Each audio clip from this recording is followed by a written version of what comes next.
last, the mystery man of India. Our first glimpse as the Rajputana came alongside at Marseille. And there's a woman of whom you've probably all read, but never seen in a picture.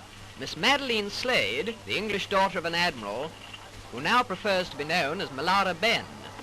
She's one of Mr. Ghandi's most devout disciples. She's leading the way ashore now, and just behind her comes Mr. Ghandi, dressed as he said he would be, in just his loincloth, even in the chilly climes of Europe. And he's carrying with him his pots and pans, which he declared at the customs. He was trotted around Marseille to several receptions and made one or two speeches which rather frightened the French authorities. But when asked to speak into the sound film microphone, he said, "I think not." And so we go on our way to England. Well, here we are at Folkestone, with the Biarritz coming alongside, and as Ghandi said, in proper English weather, pouring rain and bitterly cold. Miss Slade was the first ashore to tend to the luggage, that is, the goat's milk, etc. She was followed by Ghandi's son, and then came the little man, still scantily clad, but with an extremely wet blanket around his tiny frame. I'm sure he must have been frozen. We were in thick overcoats.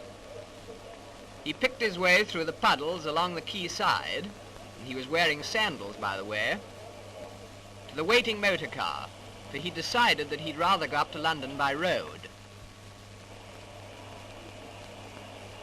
He insisted on sitting up in the front seat with the driver. He said that he could see better that way. So he tucked himself in, and so off to London, whilst his followers went by the boat train. In town, quite a lot of people had waited in the pouring rain outside the Friends Meeting House on the Euston Road to see what he really looked like. But at first they were quite disappointed, because he went in the back way. But shortly afterwards he left by the front way. And then they really did see quite a lot of him, even his knees.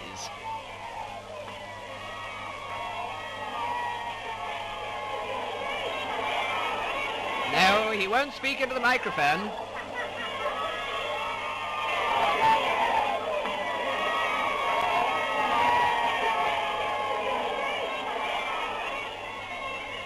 And so to his poplar home, where we leave this bizarre little man, whose coming has caused so much comment, complete with loincloth, spinning wheel and goat's milk, feeling sure that he cannot complain of his reception or the publicity he has received, from which, by the way, we always understood that he shrank.